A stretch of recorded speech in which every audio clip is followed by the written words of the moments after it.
Hi, I'm Chad, and I'm back with another how-to video for another one of my shop-made tools. This time, I'm going to show you how to make this parting tool, which is a little worn, so I figure I need a new one. I have a variety of different parting tools, just kind of for different purposes, but I really like this one. It's really skinny. You can get into tight spots with it. It's real handy. So. Also, if you do what I do and tend to not leave yourself a lot of waste, at your tenon, just above your tenon, then sometimes you don't have much to spare. So a skinny parting tool like this helps a lot. So all it is I've just got a piece of scrap pear here for the handle, a reciprocating saw blade, and we're just going to file the sharp edges of the teeth down, and then just grind it, and I'll show you how I mount it into the handle. And just a little scrap of walnut, and I'll show you where that comes in. But first thing we're going to do is drill a hole in the handle, and then we'll put it on the lathe and turn it. I was going to do this on my drill press, but I don't quite have enough capacity for the blank as well as the drill bit. So, and then also, my blank's a little out of round and not quite square on the ends. So I'm going to just true it up and then put a little tenon on here so I can hold it in the chuck and drill the hole in the end. So just going to do that real quick.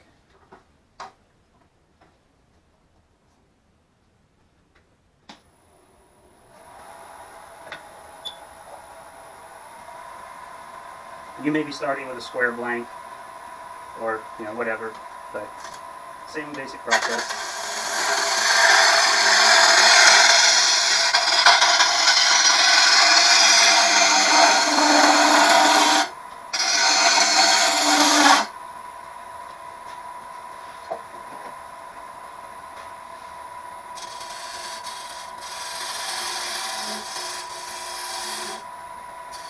I'm going to make sure I can get a good grip on it, so I'm going to make a pretty deep tenon, and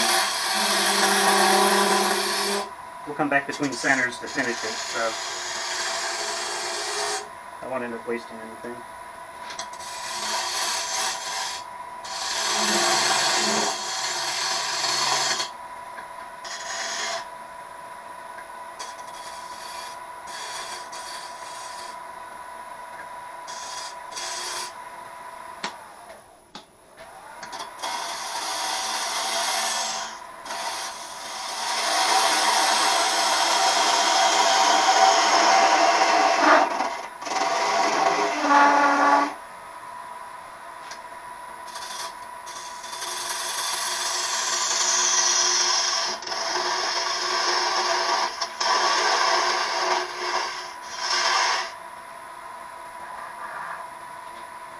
My chuck jaws are a 1/2 inch deep, and this is a 1/2 inch skew. I'm going to go ahead and make this the full depth, so I can make sure it seats nice and squarely on the bottom there.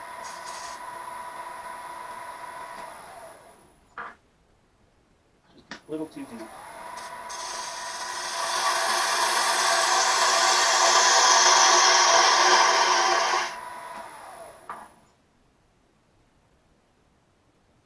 Looks about right.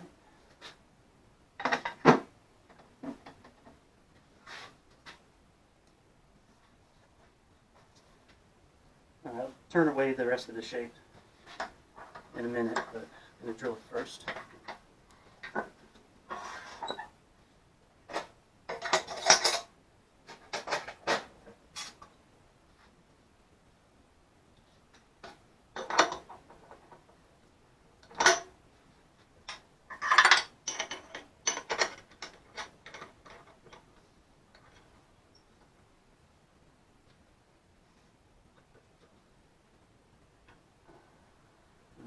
Seated good and it's spinning true.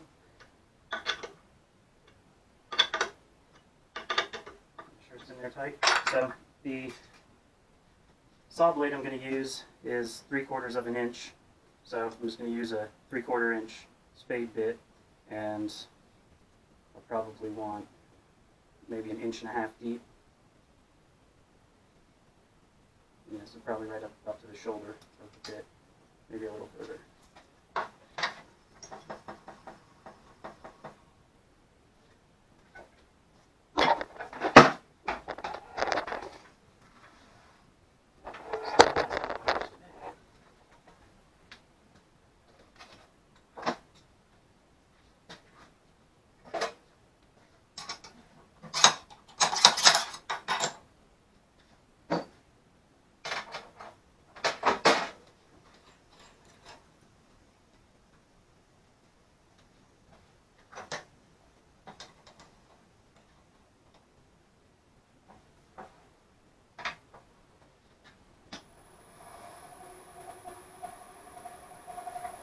going to do this. Remove that first. I'm just going to do this slowly and help stabilize it a little bit. I've got it going about 500 RPMs.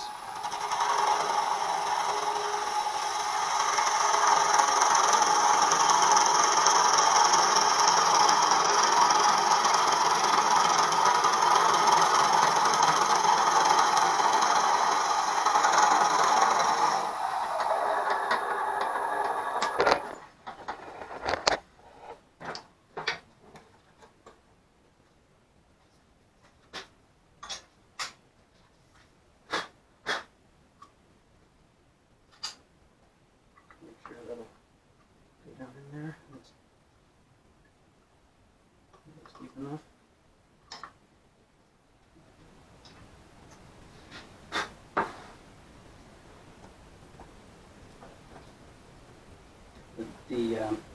The end of my live center is going to slide right inside that hole, so that works out just fine.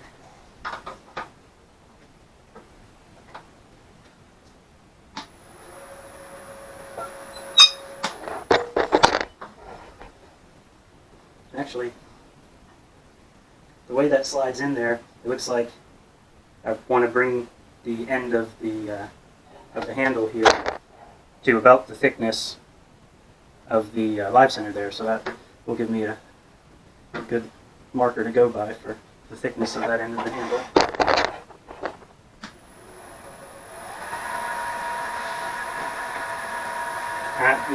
I don't need anything special for this. It just, I think my last handle was a poplar dowel rod, so.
I didn't really need to sand it that much, but I did 120 and 180 grit, and you know, that's smooth enough.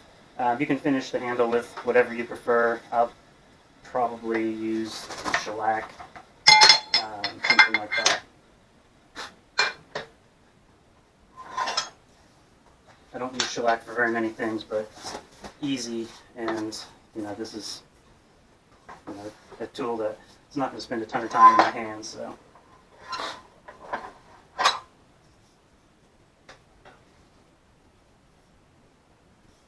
I'm going to remove that real quick, and then move on to the next step.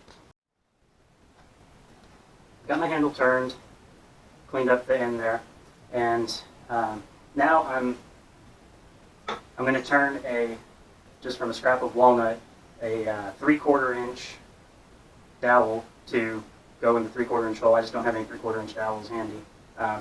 But my spur drive here is 3/4 of an inch, so that'll make it easy to measure. And this doesn't have to be exact, because what we're actually going to do is split it down the middle with a bandsaw, and then the blade will go in, and then each of those semicircles will go on either side of the blade. So I'll make that little dowel real quick.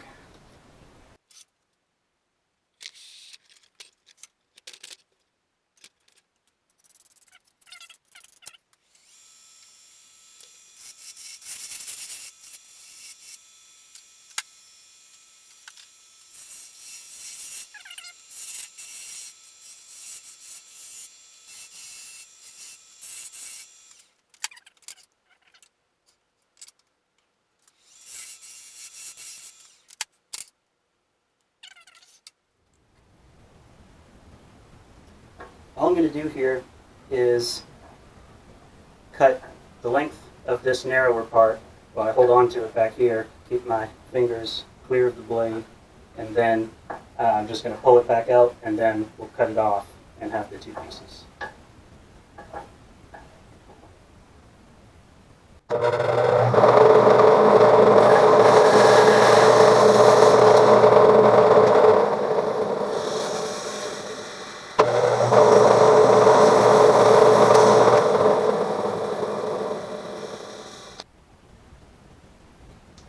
We've got our walnut pieces, got our handle. We'll just set that aside for the moment, and we're going to prepare the blade. For this, I'm just going to go over the vise and use a file just to take the sharpness and some of the kerf off of the teeth, so they're more in line with the thickness and not sticking out on sides. And then I'll kind of flatten out the back a little bit too, so it'll move more smoothly on the tool rest.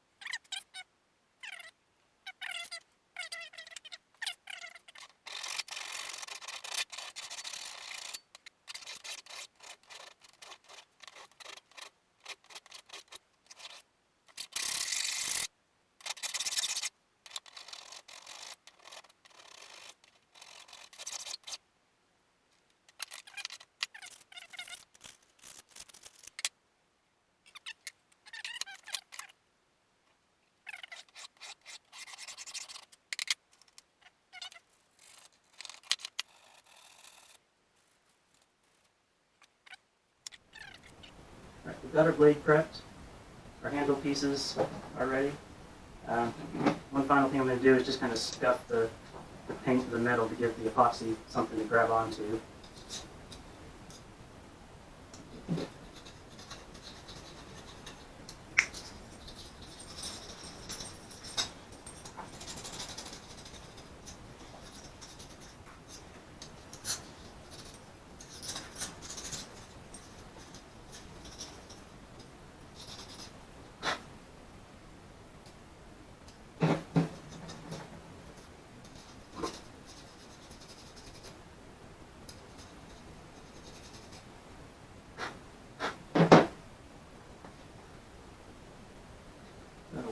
So, just going to test fit everything real quick, and the way I'm going to arrange this is the grain is running this way, so I'm going to make it so the blade will be perpendicular to the grain, and then these will go on each side. You can see I've got a little bit of space there. That'll be taken up by epoxy. If you need to fit these two pieces with the thickness of the blade, you can just go over to the belt sander, just take off a little bit on each side, and it's pretty easy. If you take off too much, you can take a little piece of veneer or something and just slide it in there. you just put some epoxy or glue on it, whatever you're using. All the pieces fit together, so we're going to mix up some. This is just 5-minute epoxy. Usually keep several extra tubes on hand. It's pretty handy.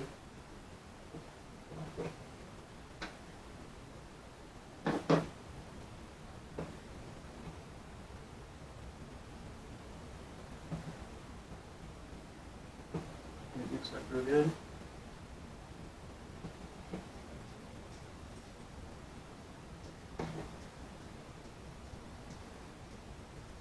Make sure you get some all the way down to the bottom and up the sides.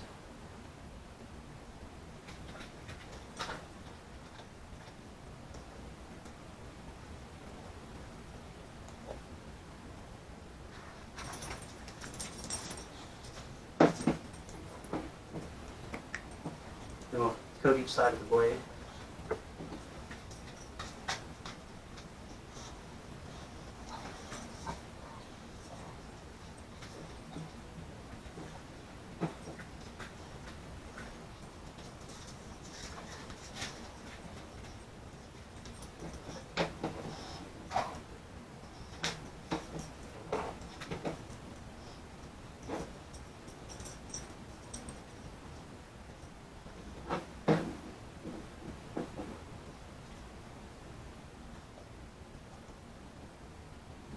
Slide all the parts down in there.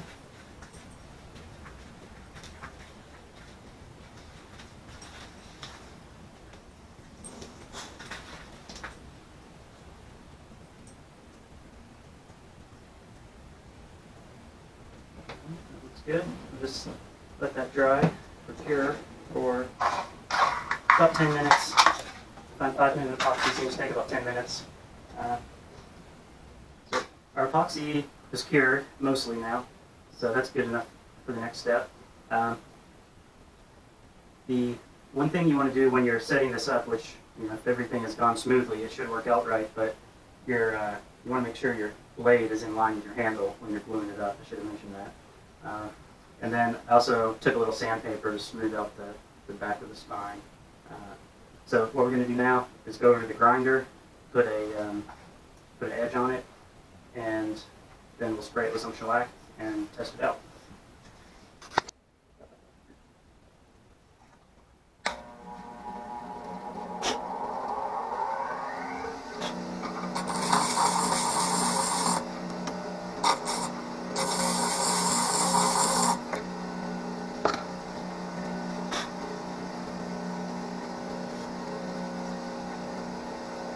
I'm going to start by just kind of following that same bevel there.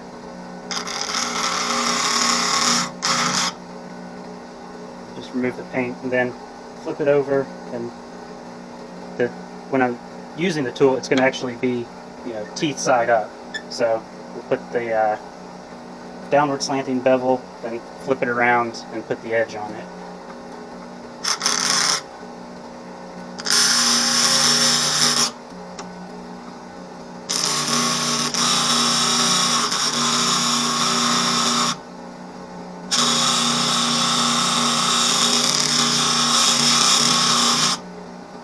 Got some water over here to cool it down.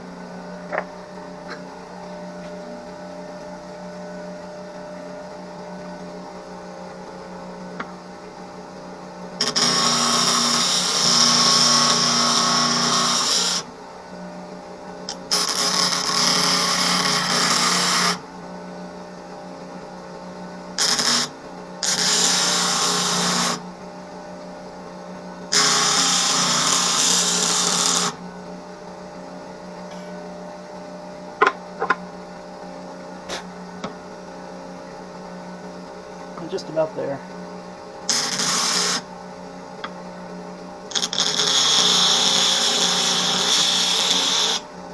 And it doesn't have to be perfect by any means.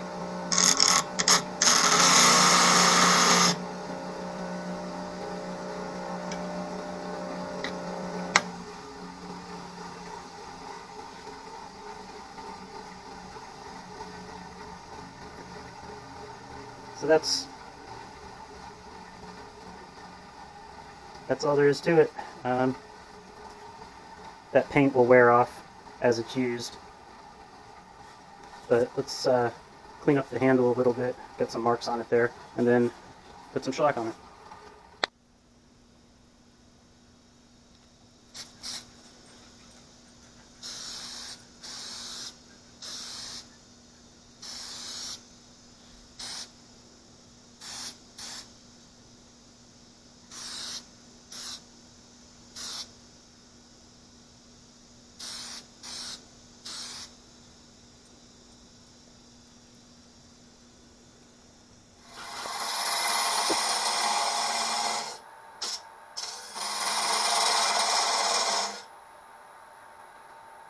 It's nice and sharp. Can make really deep, narrow cuts.